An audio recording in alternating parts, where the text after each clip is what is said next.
Hello guys and welcome to another episode of World of Tanks with Gitbag. I think I've decided to sort of do my videos in a particular way, as in trying to get a certain number out every week. And I think what I'm going to try and do is I'm going to try and get out at least 2 or 3 videos to you guys per week. Yeah, I mean, I think that seems reasonable enough. I mean, I'm at uni at the moment, so, you know, like, I've got quite a bit of work to do, but I think, like, 2 to 3 videos a week seems fair. And, I know it's been, like, quite a few weeks, actually, since I last did my, another, World of Tanks video, which was, I think something like 3 weeks ago, but, I thought, like as always, any time is as good as any to do a World of Tanks video, really. But I think with just like the amount of work I'm being given at the moment in uni, I think I'm just going to try and stick to like 2 or 3 a week, and I think, you know, that seems fair enough, really. Now that that's out of the way, what are we going to talk about in today's episode, children? Well, we're going to talk about a very, very interesting machine, the T95 Tier 9 American Tank Destroyer. I frickin' love this machine. It is lethal. It is one of the most infamous tanks in the entire game, for a good few reasons. First, its main gun. It's 155mm main gun. Same gun you get on the T30, the other Tier 9 American tank destroyer. Plus you also get this gun on the 2 Tier 10 American tank destroyers, the T1104 and the T1103, which I have here. Now, the T95 also, as well as having a big gun, it has an alright ammo loadout for like a Tier 9 tank destroyer. Because, you know, with a bigger gun comes sort of like a lower sort of number of shells that you can carry. And the gun itself, it's weird, this gun. Its stats aren't too bad, but it can be very temperamental, and it's nowhere more apparent that it's temperamental in terms of particularly its accuracy on the T30, the other Tier 9 American tank destroyer, because the 155mm AT gun T7, 155mm, it fires 3 rounds a minute. If you fit it with like a really good crew and a good gun rammer, it can fire almost like 4 rounds a minute. Its average penetration is 276 with standard ammo, 320mm with premium APCR ammo, and 90 with its high explosive. And then its average damage is 750 with both armor piercing and armor piercing composite rigid, and then 950 with high explosive. And its dispersion at 100 meters is 0.38, which isn't all that great, but yeah, I mean, it could be worse. I mean, I think the BL10 on the Object 704 is a little less accurate. Let me just check. I mean, this gun isn't too inaccurate. Its accuracy is alright, but it's just the accuracy of it is very, very temperamental. Sometimes it can sometimes it can really, really sort of save the day, and other times it just pisses you right off. So yeah, dispersion at 100 meters. Yeah, the BL10 152mm gun on the Object 704 is slightly less accurate, but only slightly. But I mean, both guns are really very temperamental in their accuracy, really.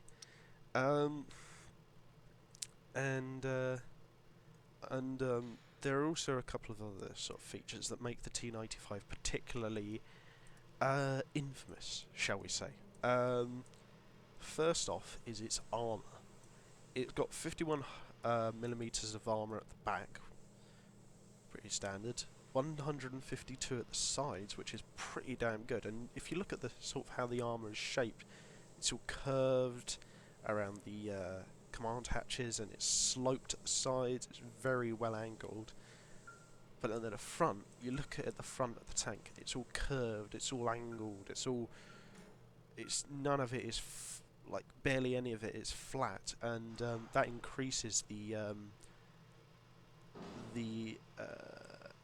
amount of armour that an enemy's shell will have to go through. So, you know, it does pay to have the T95 angled against enemy guns, but it's already pretty heavily pre-angled, so, you know, you don't get that problem too much. And the frontal armour is 305mm thick. This is one of the most heavily armoured machines in the entire game. But there's also one feature about this thing that makes it particularly infamous, that pretty much is the thing that kind of kills it in a way, and that's its speed. This is the slowest vehicle in the entire game. It has an engine horsepower on its top engine of 510, but it can weigh between 89 and 91 tons, and its top speed is 13 kilometers an hour, and that's on level ground. Going uphill, it goes down to like somewhere between 5 and 7 kilometers an hour, and going downhill, it can reach anywhere up to 17 or 18. This is a slow machine. It's really slow, and people usually think of tank destroyers as having moderate speed and okay manoeuvrability. Not this thing. This thing is not very manoeuvrable, and it is the slowest machine in the game. But it does make up for that with a very big, punchy gun, an okay amount of hit points, you know, 1700. It's heavy, so anyone ramming it will be suicidal.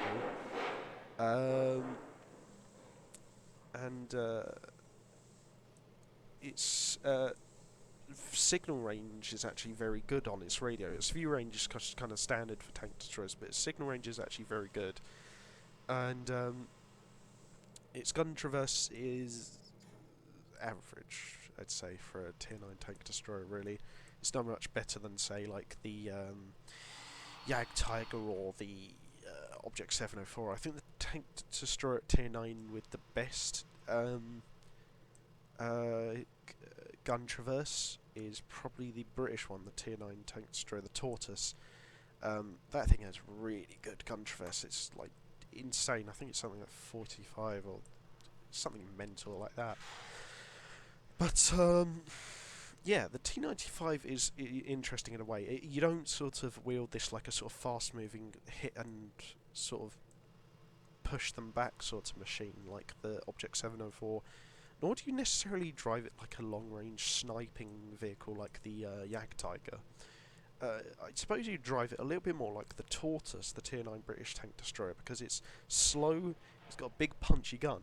At the same time, its gun's accuracy is very temperamental, so you kind of have to get up close, but not too close. So it's kind of like a mid-range support tank. It's kind of like a moving gun bunker.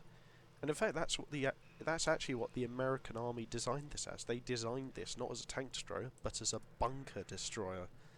I think you can see why. This thing is pretty heavy and quite terrifying. I mean, imagine, you know, if you're a German soldier fighting on the Siegfried line in 1945 and you see one of these bloody things coming towards you, you know, your Pak 43 88mm anti-tank guns and your Pak 38 50mm anti-tank guns, like, just do nothing against it. But, yeah, I mean, it is pretty imposing. But, I mean, if you get around it with, like, a light or a medium, this thing can sort of, like, get screwed. Although it's still hard to shoot at it from the sides because, as said before, its sides are relatively thick and you know, pretty heavily sloped already. So let's see how this thing does on the battlefield. Okay, so here we are in a very, very tier 10 match, and I'm feeling really sorry for that T32 that's on the bottom of the enemy team. That poor guy. The T32 isn't necessarily a terrible tank. It's just a sort of like an average Joe tier 8 heavy tank, really. But yeah, with its sort of gun against the kind of tanks it's up against in this match, I'm going to send out a little prayer for that poor guy. Enemy vehicle destroyed. Okay, so our first kill of the match. That wasn't much damage done to that E50, and that was kind of a clutch shot. I'm lucky I even penned him there, but yeah, he was that was not very wise to go over that ridge in front of like several tier 9 and 10 tank destroyers backed up by like a good few tier 9 mediums. That was pretty unwise. Now T54 did get a shot into me, but then he's being pummeled as well. He's getting hammered by everything on our team. And this is one thing I feel quite confident in doing in the T95, is just rolling towards the enemy. In pretty much every other tank I have, I don't feel comfortable doing that, with maybe slight exception to something like the T103, or a tank I'm going for is the 82, the tier 5 British tank destroyer. I'm going to get that, and that you generally feel quite alright rolling towards the enemy because it's got, you know, the same armour as a tier 7 heavy tank.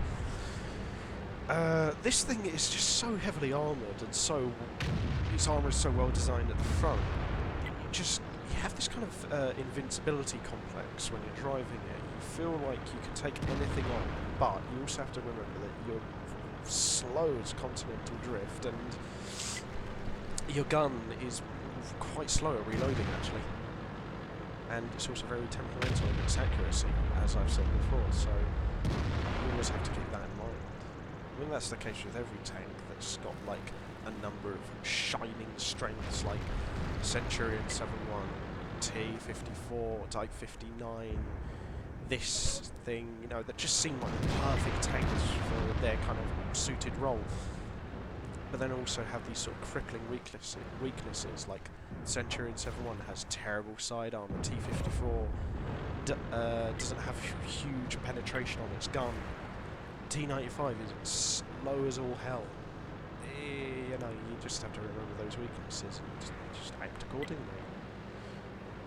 You know, it can be quite tricky at times,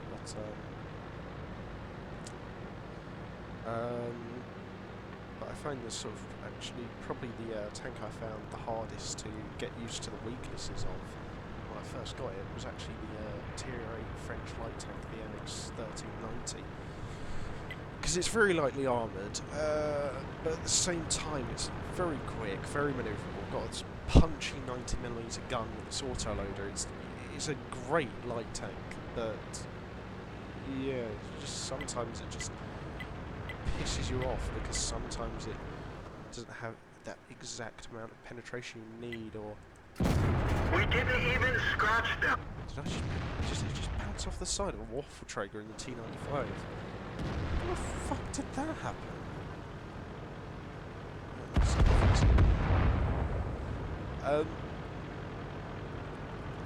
Yeah, that was really weird.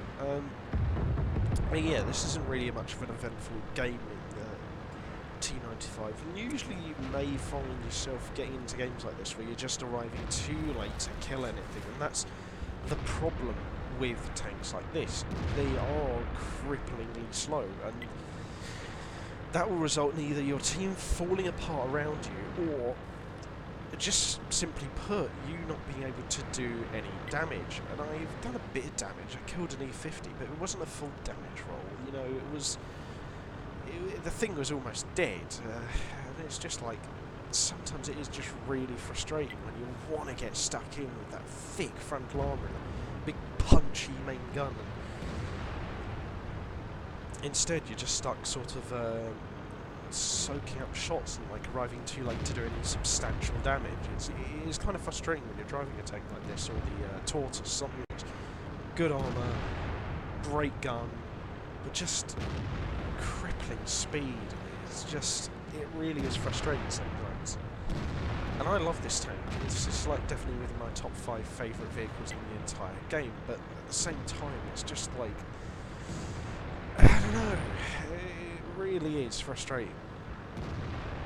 The temperamental accuracy of the gun is actually kind of a secondary weakness. The main weakness, the main flaw of this tank that keeps it from being like a perfect tank destroyer is it's just cripplingly low speed. so slow. I mean, you just look at me now, I'm just struggling to crawl forwards, and my team are just hounding this Morse, and yeah, I wasn't much use there. Okay, and here we are again in quite a tier 10 match. I think we've got one more tier 10 vehicle than the enemy have here on the airfield. We've got an AMX-50B 100, IS-7, Object 140, Waffle Traeger 100, and Gaware Type E100. They've got Object 261, Waffle Traeger E100, Leopard 1, IS-4, and E100. So the teams are generally balanced out, but you know we have a lot more firepower on our side, just simply because we have more tier 10s.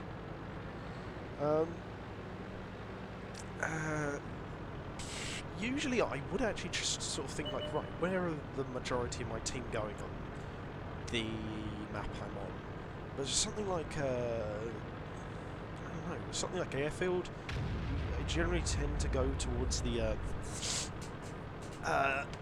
north side of the map if I'm driving something like the T95, because there's lots of sort of like close crevasses there, and there's also the big open airfield. Like two sort of good places to just charge down in the T95, soaking up shots and sort of like spotting the enemies for your teammates. And our team seems pretty spread out. We've got a couple of mediums on the hill down south, heavies fighting around the shoreline down south there as well, heavy in the middle of the map, we've got some heavies and mediums up in the area of crevasses and sort of curving sort of outflanking positions around where I am, and then we've got medium camping at the base. Wonderful. The Waffle Traeger 100 I can kind of see why he's camping where he is, but it would be a bit nicer if he was just a bit closer, just to sort of scare the shit out of him. Yeah, I still can't blame him too much. He's got terrible armour, so can't blame him too much. And the Object 140 is pointing out a very good point here, actually. We're sort of attacking sort of one of the worst places to attack on the map, which is the Scent, which is the place where I am, up north. And we're paying for it. We're like losing a lot of tanks, but no. Enemy armor is damaged. It would be more hazardous to attack the hill, as we are.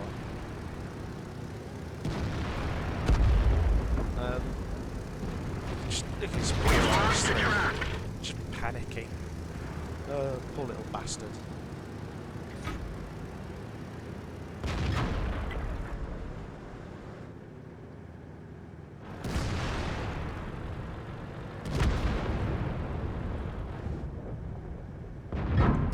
We didn't penetrate their armor.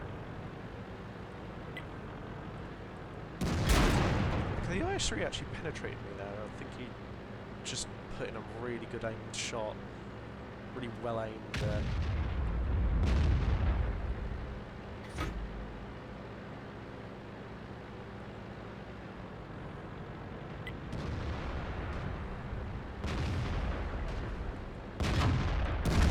Enemy vehicle destroyed. Kind of a wasted shell there, but I had to kill the T-54. He was generally the bigger threat, much more manoeuvrable than the IS-3, and just all round a much more threatening opponent. One of our tracks is damaged.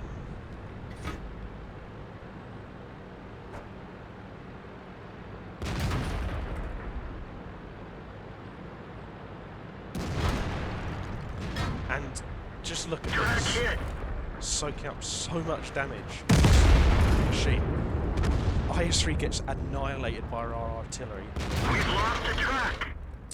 And their Leopard 1 gets obliterated by our tank destroyers. Mind you, I'm a bit screwed right now by this STA-1. He's a very fast, manoeuvrable tank. Track fixed. Got a very deadly 90mm gun. Is it a 90mm gun? Yeah, I'm sure it is.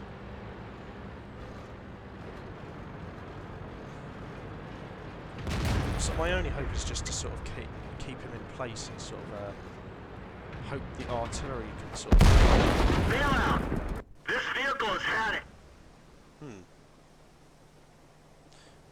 that was unexpected. My artillery killed me.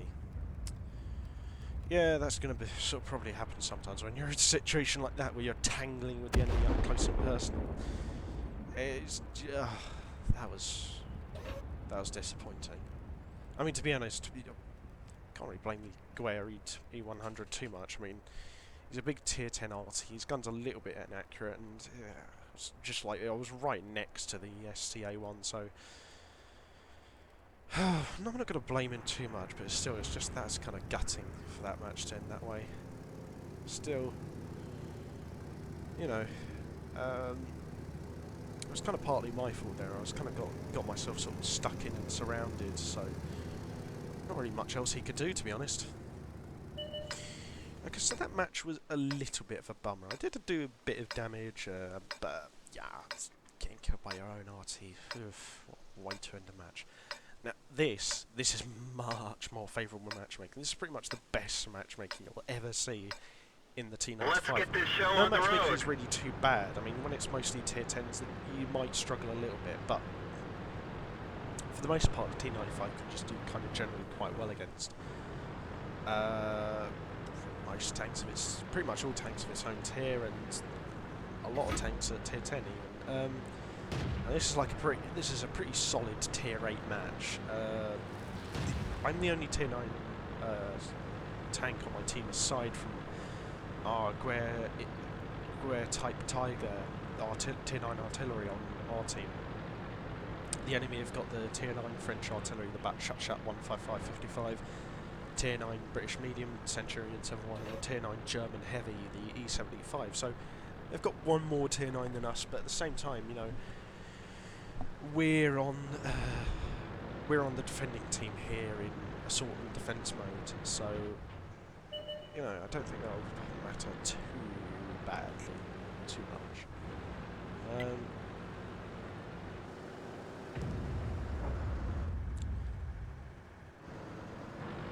T-34 there is kind of out in the open a bit, sort of like funneled himself down into the field of fire of the Centurion 71. AMX-12T on the enemy team there is making a real balls-to-balls hero run. You know, give the guy credit, he's putting himself in serious danger there. Spotted like probably several of us, and I think he put a couple of good shots into the T-34. So, you know, good on him. Good on him. Good. Look at him go. T-34 down. One of our tracks is damaged. Getting peppered by the Indian Panzer. Ooh. We're being shelled hard by their mediums. Probably a good idea to just pull back a second, just so I don't get out of flames. Our team's relatively well spread out, but I feel like the centre of our line, around where that sort of Enemy armor is destroyed. oh, that was a good hit. I feel like the centre of our line is a bit open, and look, there you go. AMX-12T has just rushed right behind us. I hate to turn my back to like all those tier 8 heavy mediums on the enemy team, but I've got to sort of like take care of this guy. They're knocked out. And I mean, he only had like half health after like our heavies put a shot into him, but he had to be taken care of. He was too dangerous to let live. You know, he was spotting loads of us. Couldn't let him spot our remaining arty, so he had to die. He had to die. And we're doing alright here, actually. I've taken out 2 tanks. We're winning 4-2. Not too bad. Their Centurion 7-1 is down, and we just killed their Type 59. So things are looking alright. And this is actually quite a good position for the T95. Just in general, sort of like as a sort of static sort of defence bunker. Penetration. That was a bit of a clutch shot. I'm lucky to have hit that guy. Yeah, I mean, sort of chances are you won't find yourself in this situation too often, I don't think, in the T95, but when you do, take it by the horns, because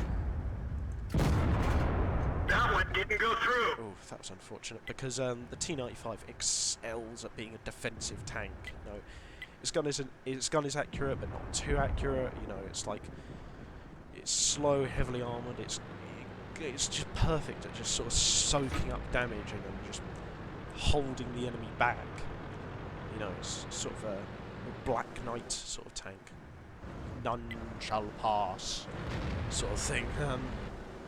I mean, I've been in situations before where I've been left alone holding off like 4 tanks in this thing. You know, came out on top, like killed 2 of them, allowed my team to come to my aid by holding them off. It's just like,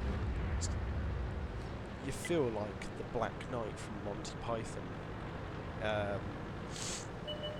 in this thing, because you're just sort of soaking up damage and just blocking their advance in something like the size of a country and as slow as continental drift. And yeah, we pretty much won this match. You know, 10-4. The only Tier 9 they've got left is their RT. RT-34 crashed. Don't know how he did it. There's not really many places to crash off of on this map. But yeah, we pretty much won this. This was a pretty fast-paced game, and the enemy. Yeah, I can't really think of much they did wrong. I just think they might have just let themselves get out in the open too much. I mean, God knows that Tiger 1 was a bit stupid, like going out in the open against Tier 9 and 8 tank destroyers the like.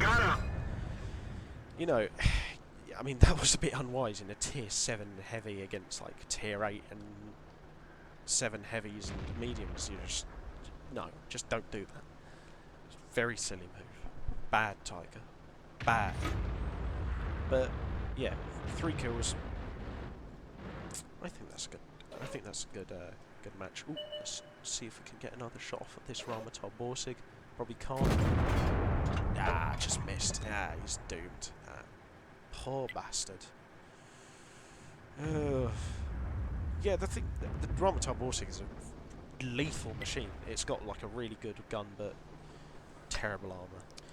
Okay, so here we are in another match. This time on Hillsdorf, and this is kind of like mid-ground sort of matchmaking for the T95. You know, only a few Tier 10s on either team, mostly Tier 9s, handful of Tier 8s. This is good matchmaking for the T95. Not the best, like we saw in the last replay, but pretty good, pretty good. Our Tier 10s include a 3-man platoon. No, that's not a 3-man platoon. It includes a 2-man platoon of an E197, a Batshot T25T, Batshot 25T, Tier 10 French medium that's in a platoon with a FV207 Tier 8 RT. And we've also got Autoquer Type E100. The enemy have got, on the other hand, a 3-man platoon of FV250B, T57 Heavy, and E50M. Very, very powerful tanks. And they've also got a Conqueror gun carrier, which is a very dangerous artillery, very good shell arc on that thing. But yeah, I love going to Hindelsdorf in the T95. You can get sort of outflanked again by pushing a bit too hard, but this is like the perfect sort of place for it. It's sort of like long, narrow streets with not a huge deal of cover, sort of like penetration. You know, where you're able to do things like that, just roll up to the enemy and just slap them in the face. Just brilliant, brilliant. And this IS-7 with me he's getting stuck in. You know, props to him. Hit by the T. Did take him damage from the T. He put another shot into the commander's hatch of the F-250B. Got to take him out. E100 with us now. I think the E100, yeah, the E100 there has got the 128mm gun instead of the 150mm. I know this isn't like related to this match so much, but I just well, actually it kind of is, because I remember the first ever World of Tanks video I did was with the T95, way back when I had it with the 120mm gun, and it was a video here on Hindelsdorf. So this is kind of coming back to the roots of my channel, if you will. So I'm just pushing around. This T30 is doomed. He might get another shot. Probably will damage me. But no, screw it. So what else should we do on the side? T97. Gotta turn my front to him. Right, he absolutely wrecked me there, that guy. I've got to keep my front to him. The E100's pushing around to take him on, but he absolutely caned me there. Should probably just hold on for a second, just see what's... I kind of do want to get around the corner to get stuck in with the enemy. I've taken... We're done for it! Everyone get out! Yeah, there goes the E50M punching my ticket, but I think I did quite well there. I got like several damaging shots in, good couple of big hits into the FV215B, and in a way, you know, that's, I kind of served my purpose there. I pushed up, sort of took enemy fire, and sort of took their attention away from sort of like my team's heavies, which were pushing into their base, and just wrecking their tank destroyers. But I have got to give props actually to the T57, who absolutely wrecked me. Props that guy, Sweet Pony. You know, did a good job. Got a kill, did tons of damage, and it's now absolutely caneless. E100. But yeah, props to you, man. You did well this match. But yeah, I got killed, and I didn't get a kill, but you know, I did a substantial amount of damage. I took the enemy's attention away from my heavies, so you know, that's kind of the purpose of the T95 in a game in a situation like this. It is a sort of it's kind of like a big shield for your team. Like if you've got sort of tanks with poor lower glacis armour, you know, you have them hide behind it. You know, if you've got like sort of a deadlock around a corner, you send the T95 rolling down the front of the enemy to sort of push them back. You know, it's interesting machine, really. And I mean, there are a number of purposes for the T95, which is interesting considering how slow and unmanoeuvrable it is. I think it is most sort of suited to just being sort of like a defensive bunker, but in that sort of situation where I was in there, where it was clear that we would possibly getting into a sort of a nasty sort of street fight, you know, slogging and sniping at each other, I think like that's where the T95 is also suited to pushing up, taking shots, taking damage, and just making the enemy sort of fall back and then get out of cover and be punished under the weight of your own team's guns. But that's my phone ringing actually, and on that note I wish you guys all a farewell, and I'll see you next time on the next episode of World Tanks with Gitbag.